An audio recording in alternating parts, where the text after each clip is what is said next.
Migraine आखिरकार उसकी असली जड़ क्या है और ये आम सिर दर्द से अलग कैसे होता है? जो माइग्रेन है एक हेडेक का प्रकार है। मुख्य कर ये है कि ये क्रॉनिक डिसऑर्डर है ब्रेन का विद एपिसोडिक मैनिफेस्टेशंस। क्या माइग्रेन भी लेयर वाइज लेयर बढ़ता है आगे? इसका एक प्रोड्रोम रहता है जो शुरुआत में हो, फिर मेन पार्ट रहता है जहाँ पीक पे पहुँचता है और फिर ये कम होता है। हीट वेव में क्या माइग्रेन के केसेस बढ़ जाते हैं? तो हाइड्रेशन और ब्राइट लाइट ये दोनों ट्रिगर कर सकते हैं। क्या महिलाओं को ज्यादा हिट करता है माइग्रेन? लेडीज में माइग्रेन ज्यादा होता है। कुछ इसका संबंध हार्मोन से भी है। नमस्कार, टोटल हेल्थ पॉडकास्ट में आप सभी का स्वागत है। मैं हूं आपके साथ भावना नैयर। क्या अक्सर आपका सिर दर्द होता है? आपको लगता होगा कि ये आपका सिर दर्द आम सा सिर दर्द है या फिर आपका दिमाग दे रहा है कोई बड़ी बीमारी का संकेत। आज भारत में लाखों युवा 25 से 30 साल की उम्र में माइग्रेन से जूझ रहे हैं। फोन, लैपटॉप, तनाव, नींद की कमी और तेज गर्मी। क्या हमारी लाइफस्टाइल धीरे धीरे दिमाग को बीमार बना रही है? क्या आपको नसों में भी थकान सी महसूस होती है, दबाव महसूस होता है या कोई खिंचाव महसूस होता है? तो ये भी कुछ दिमाग की बीमारी से जुड़ा हुआ ही है। WHO के मुताबिक दुनिया में करीब 1 अरब लोग माइग्रेन से पीड़ित है और महिलाओं को सबसे ज्यादा ये माइग्रेन अफेक्ट कर रहा है। लेकिन सबसे बड़ा सवाल यहाँ पर यह है कि माइग्रेन आखिरकार होता क्यों है? ये नसों की बीमारी आखिरकार होती क्यों है? और ये जो दर्द है, क्या ये दर्द सिर्फ सिर तक सीमित है या पूरा दिमाग इससे प्रभावित होता है? आज टोटल हेल्थ पॉडकास्ट में हमारे साथ बेहद ही खास मेहमान मौजूद हैं। न्यूरोलॉजी डिपार्टमेंट की हेड हैं, एम्स के साथ जुड़ी हुई हैं, डॉक्टर एम मंजरी त्रिपाठी। बहुत बहुत स्वागत है डॉक्टर त्रिपाठी आपका टोटल हेल्थ पॉडकास्ट में। सबसे पहला सवाल यही, माइग्रेन आखिरकार उसकी असली जड़ क्या है और ये आम सिर दर्द से अलग कैसे होता है? देखिए, माइग्रेन एक सबसे आम बीमारी है ब्रेन की और ऑलमोस्ट मैं बोलूँगी 1 in 10 to 15 people have some or the other kind of migraine या हेडेक। जो माइग्रेन है एक हेडेक का प्रकार है और ब्रेन में एक सिस्टम होता है जो नर्व्स और वैस्कुलर सिस्टम से जुड़ा होता है, जिसको हम बोलते हैं ट्राइजेमिनो वैस्कुलर सिस्टम। तो इसके ट्रिगर अगर होती है, सेंसिटिविटी, पेन और हेडेक प्रोड्यूस होता है। जो माइग्रेन है उसके कुछ कैरेक्टरिस्टिक्स होते हैं, कुछ प्रकार होते हैं, बट मुख्य कर ये है कि ये क्रॉनिक डिसऑर्डर है ब्रेन का विद एपिसोडिक मैनिफेस्टेशंस। मतलब माइग्रेन का ही मरीज होता है लंबे सालों तक और बीच बीच में इसके सिम्टम्स उभरते हैं। ये माइग्रेन की क्या कोई स्टेजेस होती हैं? हमें जो आम सिर दर्द कभी कभी लगता है वो एक्सक्रूशिएटिंग पेन में बदल जाता है, तो क्या माइग्रेन भी लेयर वाइज लेयर बढ़ता है आगे? देखिए, माइग्रेन में फर्स्ट कुछ ऐसे एक अनुमान होता है कि आने वाला है, कुछ डिस्कम्फर्ट लगता है और ऐसा महसूस होता है कि हल्का हल्का एक साइड में, चाहे राइट हो चाहे लेफ़्ट हो, हल्का हल्का एक साइड में जो सर है उसमें पेन हो रहा है या पेन अभी शुरू हो रहा है और फिर ये बढ़ता है और बढ़ के एक पीक पे आता है। तो ये एकदम से नहीं होता है, ये शुरू होके हल्के हल्के से फिर बढ़ के पीक में पहुंचता है और ऑफन रिलीविंग हो सकता है अगर आप सो जाएं, अगर आप रेस्ट लें या दवाई लें, या फिर हल्की सी वॉमिटिंग हो, या फिर आप रात में जाके सोएं और सुबह जब उठें माइग्रेन गायब हो। तो इसका एक जो बोलते हैं प्रोड्रोम रहता है जो शुरुआत में हो, फिर मेन पार्ट रहता है जहाँ पीक पे पहुँचता है और फिर ये कम होता है। और कई लोगों को ऑरा भी होता है, जैसे कि उनको कुछ संकेत होता है, जैसे आँखों के सामने दोनों साइड में जो है हल्की सी लाइट जो है धीरे से छोटी छोटी से होके बड़ी बड़ी होके फिर फेड हो रही हो जी। तो इसको हम माइग्रेन विद ऑरा बोलते हैं। तो ये भी एक स्टेज होता है जिसमें मरीज को पता चल जाता है कि माइग्रेन आने वाला है। मुख्य कर की ये जो माइग्रेन है कोई भी साइड में, राइट या लेफ़्ट साइड में होना चाहिए। अगर आपका सर दर्द हमेशा एक ही साइड में हो रहा है, जैसे 2 साल से सर दर्द हो रहा है, वो बस एक ही साइड में हो रहा है, तो वो एक रेड फ्लैग माना जाता है। उसकी फिर जांच आगे करनी पड़ती है, वो शायद माइग्रेन न हो। अगर हेडेक एकदम से आता है, एकदम से सर फटता है, वो भी शायद माइग्रेन न हो, क्योंकि माइग्रेन का जैसे मैंने समझाया धीरे से फर्स्ट सेंसेशन आता है, फिर बिल्ड होता है, फिर पीक पे जाता है, फिर फेड होता है। तो अगर एकदम से सर फटने वाला सर दर्द हो रहा है, उल्टी हो रही है, एकाएक हो रहा है, वो भी एक रेड फ्लैग माना जाता है और वो हम माइग्रेन नहीं मानते हैं। माइग्रेन मतलब एपिसोडिक, धीरे से बिल्डअप होना और चलना उसका और ऑरा होना, और कुछ चीज़ें भी होती हैं माइग्रेन में, जैसे फोटोफोबिया और फोनोफोबिया। मतलब जब हम उस सरदर्द में होते हैं, हमको लाइट देखने से, अगर ब्राइट लाइट देखेंगे जैसे सामने जो लाइट है, तो हेडेक बढ़ेगा।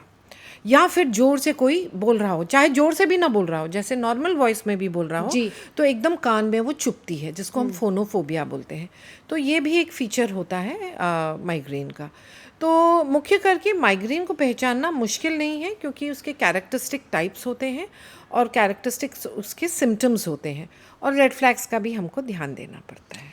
डॉक्टर साहब, लेकिन आजकल देखा है कि फ़ोन, लैपटॉप, स्ट्रेस, नींद की कमी, ये सब आज के नॉर्मल्स हैं।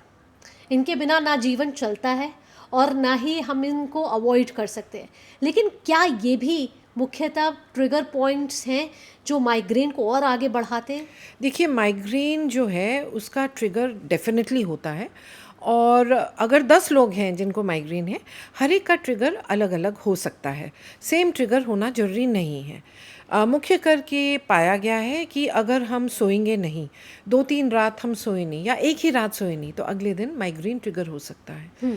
इसके अलावा आजकल जो वाइट लाइट का एक्सपोजर है या ब्राइट लाइट का एक्सपोजर है, चाहे कंप्यूटर स्क्रीन पे हो, चाहे आईपैड पे हो, चाहे आपके मोबाइल से हो, अगर आप लगातार उस पर एक्सपोज हैं तो भी माइग्रेन बढ़ता है। फ़ोन के यूसेज पे भी बढ़ता है, अगर आप कॉन्टीन्यूसली मोबाइल पे हैं तो उससे भी बढ़ेगा। जी। आप अगर फास्टिंग रखें या स्टार्व करें तो भी, टाइम से या समय से आप खाना न खाएं तो भी माइग्रेन ट्रिगर ऑफ हो सकता है।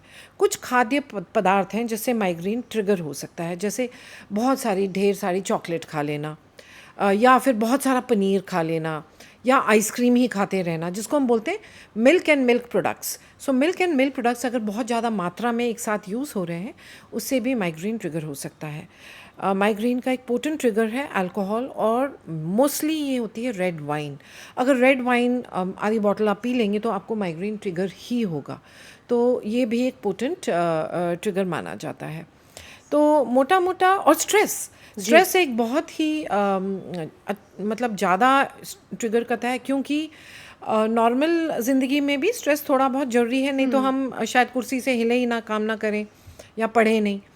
पर अगर बहुत ज़्यादा स्ट्रेस है, जो टॉक्सिक स्ट्रेस जो हम बोलते हैं, तो भी माइग्रेन ट्रिगर हो सकता है। तो ये सब मुख्य ट्रिगर है माइग्रेन के, और हर इंसान का ट्रिगर चूँकि अलग हो सकता है, ये बहुत ज़रूरी है कि हम मरीज़ को बोलते हैं कि आप अपना ट्रिगर आइडेंटिफाई करिए कि कौन सी चीज़ से आपको ये प्रोवोक हुआ या प्रेसिपिटेट हुआ, तो उसको अवॉइड करने से फिर। डॉक्टर साहब, ये भी देखा जा रहा है कि आजकल गर्मी बहुत पड़ रही है और कहते हैं कि ज़्यादा धूप में निकलने से भी माइग्रेन ट्रिगर हो जाता है। तो हीट वेव में क्या माइग्रेन के केसेस बढ़ जाते हैं? देखिए, जो गर्मी है, अगर आप हाइड्रेट नहीं कर रहे हैं, नॉर्मल इतनी गर्मी में जो आज के दिन में है दिल्ली में, 2.5 to 3 लीटर्स पानी तो पीना ही है। तो एक तो ये है, हाइड्रेशन इज़ अ मस्ट। आप गर्मी में निकलेंगे, बहुत तेज़ धूप है, जैसे मैंने बोला, bright light is a trigger, ठीक है।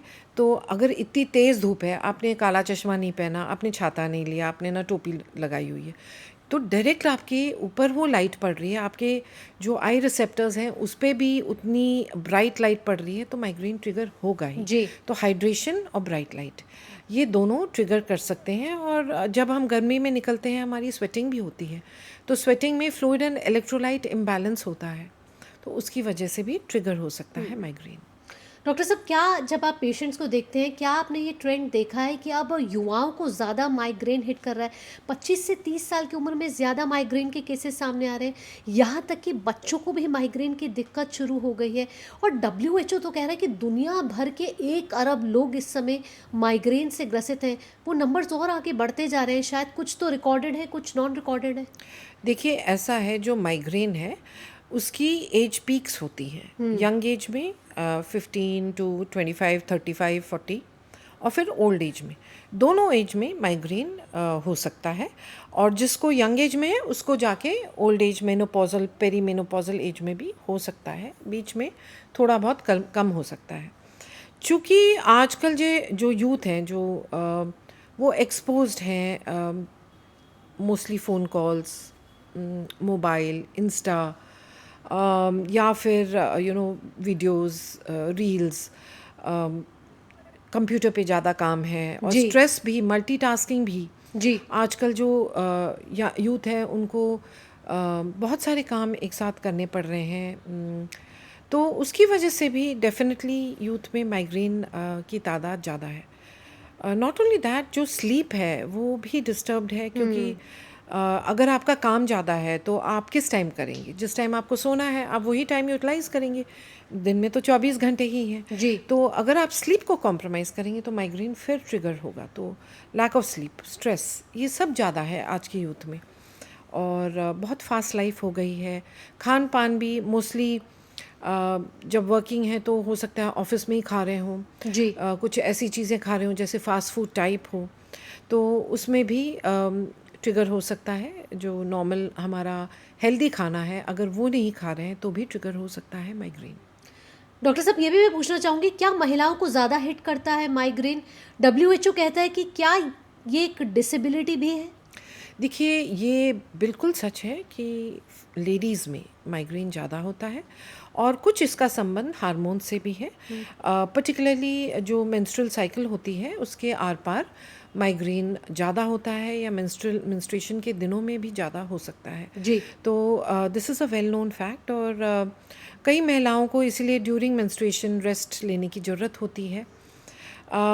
डिसेबिलिटी के बारे में बोलूँगी कि डिसेबिलिटी एक बहुत बड़ा टर्म है और उसको कैलकुलेट करना पड़ता है, और सिर्फ माइग्रेन के बेसिस पे डिसेबिलिटी नहीं होती है। जैसे कि मुझे भी माइग्रेन है और जीवन भर माइग्रेन रहा है, और हम तो वर्किंग हैं, और काम पे ओपीडी में भी आना पड़ता है। तो आज के दौर में माइग्रेन के लिए इतनी अच्छी दवाइयाँ आ गई हैं कि आपको हल्का सा शुरू हुआ और आपको पता चला कि शुरू हो रहा है, बिकॉज़ आपको बार बार हो रहा है, अब आपको एक्सपीरियंस हो गया कि शुरू होने वाला है। आप वो अच्छी दवाइयाँ अगर ले लेंगे टाइम पे, तो within 15 minutes the migraine is gone, so you are back to working. So I don't think it is a disability at all, because modern medicine and science has made it possible that with migraine you can lead a normal life.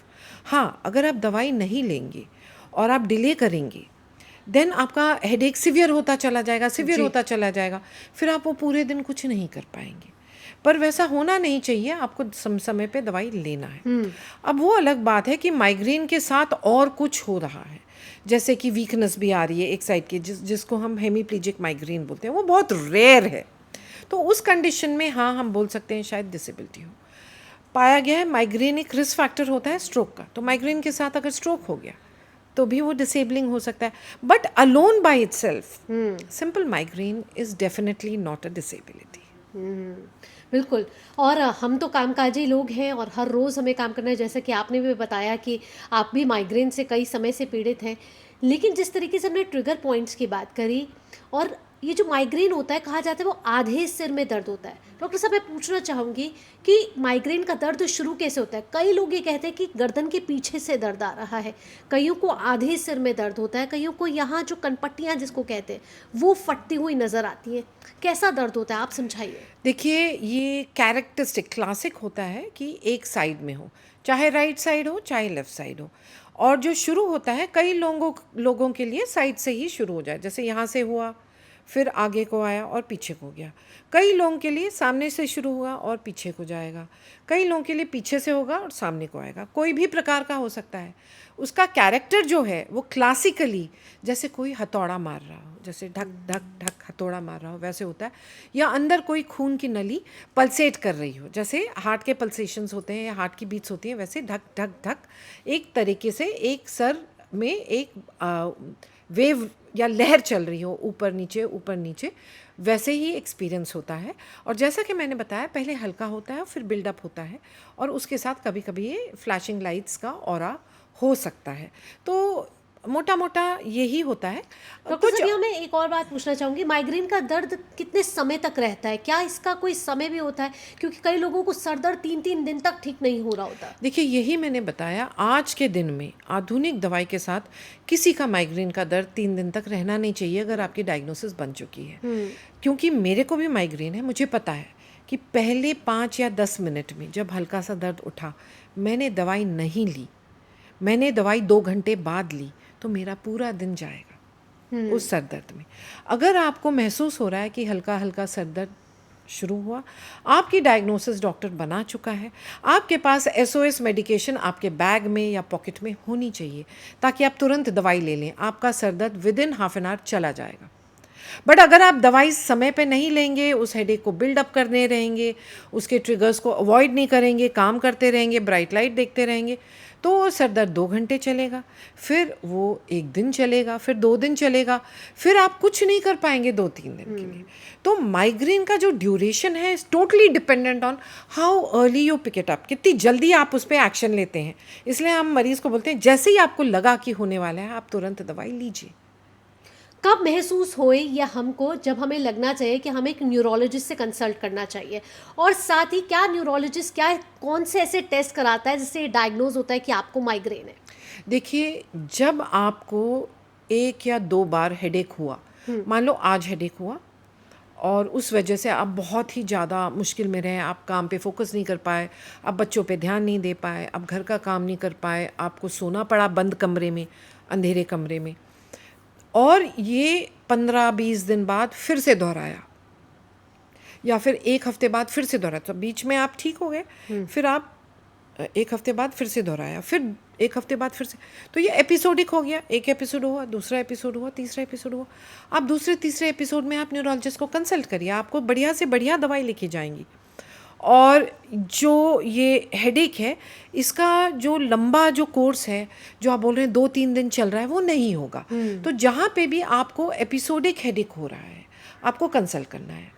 जहाँ आपको लगातार headache हो रहा है, जैसे आज headache शुरू हुआ और 3-4 हफ्ते चला जा रहा है, फिर वो माइग्रेन नहीं है, फिर वो क्रॉनिक डेली हेडेक है या फिर वो सिम्टोमेटिक हेडेक है, उसके लिए भी आपको डॉक्टर को कंसल्ट करना है, पर वो माइग्रेन नहीं है। डॉक्टर साहब, क्या कोई ऐसे प्रेशर पॉइंट्स होते हैं जो हेल्प करते हैं? क्योंकि आजकल तो हर कोई होम रेमेडीज़ की तलाश करता है, जब अब दवाइयाँ नहीं पता और तब ये नहीं पता कि माइग्रेन है या नहीं है, तो क्या सरदर्द के ऐसे कोई प्रेशर पॉइंट्स हैं जो हेल्प कर सकते हैं? देखिए, मेरे एक्सपीरियंस में ऐसा कोई भी प्रेशर पॉइंट नहीं है जिससे माइग्रेन टोटली जाए। हाँ, ये ज़रूरी है कि माइग्रेन अगर हो रहा है, आपने यहाँ थोड़ा हाथ रख लिया, हो सकता है थोड़ा कम हो, दोनों तरफ हाथ रख लिया, हो सकता है थोड़ा कम हो, पर वो जाएगा नहीं। जाने का एक ही तरीका है, या तो आपको दवाई लेनी है जिसको हम बोलते हैं SOS दवाई, अक्यूट ट्रीटमेंट के लिए, या फिर अगर आपके महीने में 4 से ज़्यादा अटैक हो रहे हैं तो आपको प्रोफाइलैक्सिस लेना है। प्रोफाइलैक्सिस मतलब आपको रोज़ की दवाई खानी है। तो depending on the attack frequency, अगर अटैक फ्रीक्वेंसी महीने में 4 से कम है तो हम SOS दवाई लेते हैं, और अगर अटैक फ्रीक्वेंसी महीने में 4 से ज़्यादा है तो हम डेली दवाई देते हैं, और ये डेली दवाई 3 से 6 महीने चलती है, डिपेंडिंग ऑन इट्स इफ़ेक्ट और लैक ऑफ इफ़ेक्ट। तो यही है इसका इलाज। बीच में हम सोचें कि हम ये कर लेंगे वो कर लेंगे, नहीं। अगर आपको फिट रहना है, अगर आपको काम करना है, आपको सही से दवाई लेना है इसके लिए। डॉक्टर साहब, कभी कभी ऐसा भी होता है कि दर्द हो रहा होता है तो हम पेन किलर्स ले लेते हैं और पेन किलर्स लगातार हम लेते रहते हैं। कितना हानिकारक है ये पेन किलर्स लेना? और ये जो अगर माइग्रेन की बात करें, क्या इसमें कोई new updates, new technological updates हुई हैं दवाइयों में? क्या कुछ नई दवाइयाँ आई हैं जिनसे अब माइग्रेन का इलाज पूर्ण तरीके से कहें तो संभव है? बिल्कुल, ये बहुत ही अच्छा सवाल है, क्योंकि बदकिस्मती से हमारे देश में बहुत सारे pain medicines over the counter available हैं, और इसका सेवन करते हैं लोग, और ये ले फॉर्म में भी आती हैं। अब ये दवाई अगर आप लगातार ले रहे हैं, रोज़ 2-3 ले ली, रोज़ ले ली, रोज़ 2 हफ्ते के लिए ले ली, तो ये बहुत हानिकारक है, क्योंकि ये आपकी किडनीज़ को डैमेज कर सकती हैं। तो विदाउट एडवाइस कोई भी दवाई नहीं लेनी है। अगर आप लगातार दवाई ले रहे हैं तो एक और बीमारी प्रोड्यूस हो सकती है जिसको हम बोलते हैं मेडिकेशन ओवरयूज़ हेडेक। आप मेडिसिन ले रहे हैं, रोज़ ले रहे हैं, और MOH इसका नाम होता है, मेडिकेशन ओवर यूज़ हेडेक हो सकता है, जिसकी वजह से आप दवाई लेते हुए भी आपका दवाई ज़्यादा बढ़ता रहेगा। और मेडिकेशन ओवर यूज़ हेडेक में हमको मरीज़ को भर्ती करना पड़ता है टू डिटॉक्सिफाई द पेशेंट। तो एक तो टॉक्सिसिटी होती है और डिटॉक्सिफाई के लिए हमको भर्ती करना पड़ता है। This is the only indication in migraine for admitting the patient, because वो रोज़ रोज़ की आदत डाल के वो मेडिकेशन ओवर यूज़ हेडेक में चला गया है। वो मरीज़, उसका हेडेक भी समाधान नहीं हो रहा है और दवाई से भी छुटकारा उसको नहीं मिल रहा है। तो taking medicine on your own, pain killers on your own is very very harmful. साथ साथ अब डाइट की बात भी कर लेते हैं। डाइट एक मेजर इंपॉर्टेंट रोल प्ले करती है माइग्रेन में। कौन से ऐसे फूड आइटम्स हैं जो हमें नहीं खाने चाहिए जिससे ट्रिगर हो सकता है, और कौन से ऐसे फूड आइटम्स हैं और या फिर पेय पदार्थ हैं, गर्म चीज़ें कोई ऐसी हैं जिनसे माइग्रेन सबसाइड हो जाता है थोड़ा? देखिए, हर एक का ट्रिगर अलग होता है। जैसे मैंने बोला, खाद्य पदार्थ में मुख्य होता है मिल्क एंड मिल्क प्रोडक्ट्स, जी, जिसमें दूध, पनीर, चॉकलेट, आइसक्रीम बहुत भारी तादाद में अगर आप खा रहे हैं उससे ट्रिगर हो सकता है माइग्रेन। इसके अलावा रेड वाइन बहुत ही पोटेंट ट्रिगर है। और इसके अलावा जैसे कई लोगों का माइग्रेन जो है, हर एक का नहीं, कई लोगों का जो कॉफ़ी पीते हैं उससे ट्रिगर होता है। मेरा तो रिलीफ होता था कॉफ़ी से। तो अलग अलग प्रकृति के लोग होते हैं, कईयों का ट्रिगर होता है कॉफ़ी से, कईयों को रिलीव होता है। अगर आपने बहुत ज़्यादा कैफिनेटेड ड्रिंक्स पी हैं, जो एनर्जी ड्रिंक्स हम बोलते हैं, तो उससे भी ट्रिगर होता है। कई ऐसी दवाइयाँ हैं, जैसे जो वैसोडाइलेटर्स होते हैं, ब्लड प्रेशर के लिए कभी कभी लेते हैं लोग, उनके लिए भी, उनको भी लेके या हेडेक ट्रिगर हो सकता है। तो ये बहुत ज़रूरी है जानना कि दवाई कौन सी चल रही है, जिसकी वजह से अगर हेडेक ट्रिगर हो रहा है वो अवॉइड किया जाए।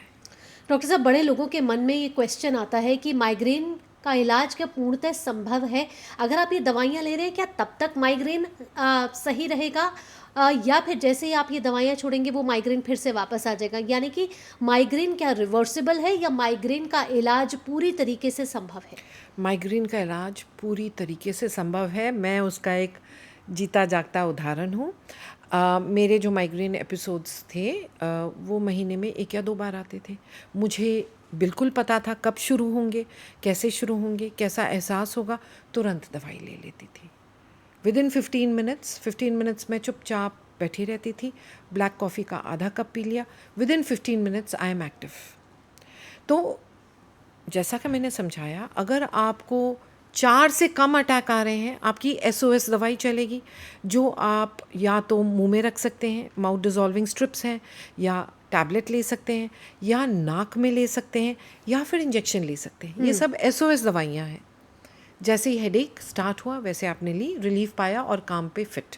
जी, अगर 4 बार से ज़्यादा हो रहा है, फिर आपको डेली मेडिकेशन पे जाने की ज़रूरत है। बहुत अच्छी दवाइयाँ हैं, सिंपल दवाइयाँ, सस्ती दवाइयाँ और बहुत महंगी दवाइयाँ। महंगी दवाइयाँ हम यूज़ नहीं करते हैं।